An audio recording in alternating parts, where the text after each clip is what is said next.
ज्योति मल्होत्रा कौन है जो पाकिस्तान का आईएसआईएस को जानकारी देता है? तो ज्योति मल्होत्रा ये लड़की कौन होता है, तो आज इस वीडियो में पूरा जानकारी हम लोगों को मिलेगा। ऐसा गद्दार आदमी है जो हमारा इंडिया में रहते हैं और इंडिया को सारा जानकारी पाकिस्तान का खुफिया एजेंसी आईएसआईएस को देता है। वीडियो प्ले करते हैं पहले। हर बार जब आप सोशल मीडिया पर किसी खूबसूरत ब्लॉगर को पाकिस्तान की तारीफ में कसीदे पढ़ते सुने तो इस बात को याद रखिएगा कि हर मुस्कुराहट मासूम नहीं होती।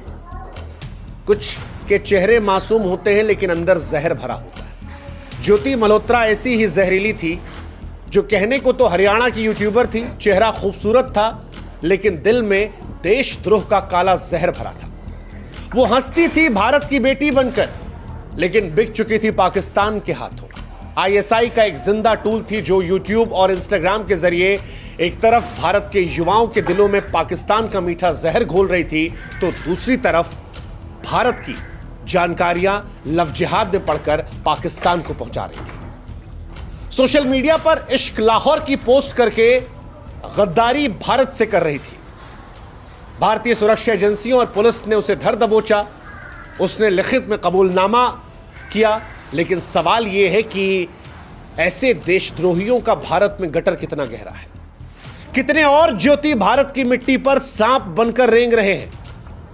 ऐसे सच कहें तो धिक्कार है ज्योति और ज्योति जैसे लोगों पर जो भारत के लिए जिंदा बम है। धिक्कार है ऐसे गद्दारों पर जो इश्क, शांति, संवाद जैसे शब्दों के पीछे छिपकर हिंदुस्तान को नीलाम करने की सोचते हैं। कौन है ज्योति मल्होत्रा, आज सबके मन में सवाल है।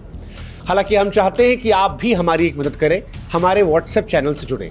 लिंक हमने डिस्क्रिप्शन में और कमेंट सेक्शन में पिन कर रखा है। आप जुड़ेंगे तो इससे हमारी ताकत बढ़ेगी और आप तक जल्दी हमारे वीडियोस पहुंचेंगे।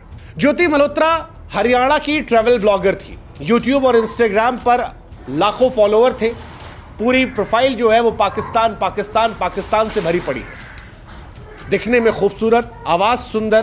प्रोफाइल स्टॉक करेंगे तो समझ जाएंगे कि लाहौर की गलियों से लेकर पाकिस्तानी खाने की बड़ी मुफीद थी। मानो दुनिया में सबसे खूबसूरत मुल्क उन्हें पाकिस्तान लग रहा था। लेकिन यह सब कुछ इत्तफाकन नहीं था। वो भारत की सैन्य गोपनीयता को आईएसआई के हवाले कर रही थी।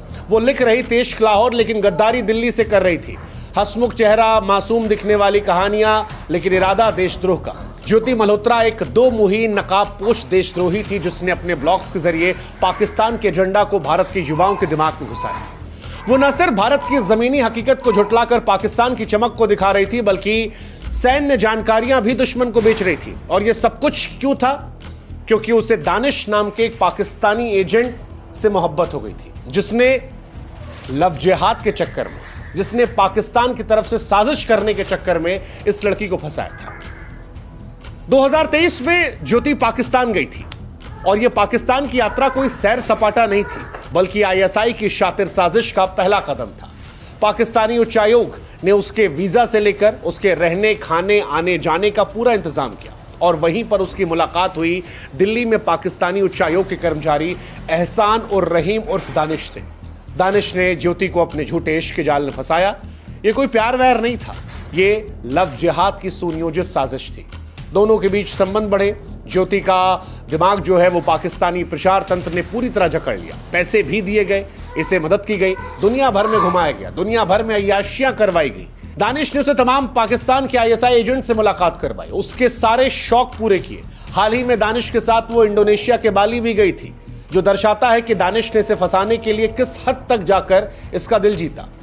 इश्क के नाम पर, पैसों के नाम पर, घूमने के नाम पर देश को बेचने की ये कहानी आज हर भारतीय के दिल में आग लगा रही है। दानिश अपने मुल्क के लिए काम कर रहा था लेकिन ज्योति जैसे गद्दार भारत के लिए अभिशाप हैं जो पैसों के लिए, इश्क के लिए, घूमने के लिए, शौक पूरे करने के लिए अपनी देश की सरजमी को बेचने को तैयार हो जाते हैं, अपनी मातृभूमि से गद्दारी करने को तैयार होते हैं। ज्योति के ब्लॉग्स को भी हमने खंगाला। ज्योति के ब्लॉग्स कोई ट्रैवल डायरी नहीं थे बल्कि आईएसआई के प्रचार का हथियार थे। जैसा कि हमने कहा, लाहौर इश्क और ऐसे तमाम पाकिस्तान से जुड़े पोस्ट, ये सब कुछ एक सोची समझी साजिश थी। दिखाने की कोशिश थी कि पाकिस्तान जो है वो दुनिया का स्वर्ग है। वो अमन की आशा का ढोंग रचकर भारत विरोधी नैरेटिव फैला रही थी और ये सब कुछ प्रचार तक सीमित नहीं था।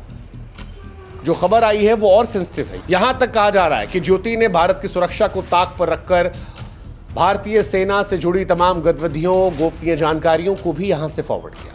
की धारा 152 और ऑफिशियल सीक्रेट एक्ट की धाराओं 3, 4, 5 के तहत उस पर केस दर्ज है। दानिश को भी पर्सोना नॉन ग्राटा घोषित कर दिया गया है, भारत से निष्कासित कर दिया गया है। लेकिन ये काफी नहीं। ज्योति जैसे कितने गद्दार भारत में छिपे हैं, ये देखने की जरूरत है। देशद्रोह कोई बहाना नहीं है, ना पैसा, ना इश्क, ना कोई ढोंग। जो अपनी मां मिट्टी को बेचता है वो शैतान है। लानत है उस पर, और ऐसे तमाम गद्दारों पर लानत है जो सोशल मीडिया की आड़ में भारत की आत्मा को चलते हैं। भारत को अब जगना होगा, क्योंकि ये काम शब्दों का नहीं है, कर्म का है। हर गद्दार को बेनकाब करना होगा, हर साजिश को कुचलना होगा, हर देशद्रोही को कानून की आग में जलाना होगा। भारत माँ के दुश्मनों को ऐसी सजा देनी होगी कि गद्दारी का जिक्र आने पर भी लोग खौफ के मारे डर जाए। यही समाधान है। गद्दारों को दीमक की तरह ढूंढिए, ख़त्म कीजिए। आपके घर में जब कॉकरोच घुस आते हैं तो आप उन्हें पालते नहीं हैं, आप उन्हें मारते हैं, हटाते हैं। दीमक से मोहब्बत नहीं दिखाई जाती है, दीमक को ख़त्म किया जाता है। और गद्दार दीमक और कॉकरोच होते हैं। उनको ढूंढिए, ट्रैक कीजिए और समाज को मुख्य धारा से हटा दीजिए। बाकी क्या करना है वो काम इस देश का कानून, इस देश की सरकार को बेहतर पता है, लेकिन जागरूक करना हमारा काम है। और आप भी अपने आसपास जागरूकता देखिए। वो जिन्हें पाकिस्तान से बड़ी मोहब्बत है, उन पर आप भी नज़र रखिए। उनसे बचकर रहिए, पता लगे गेहूं के साथ घुन भी फंस जाए। ध्यान रखिएगा।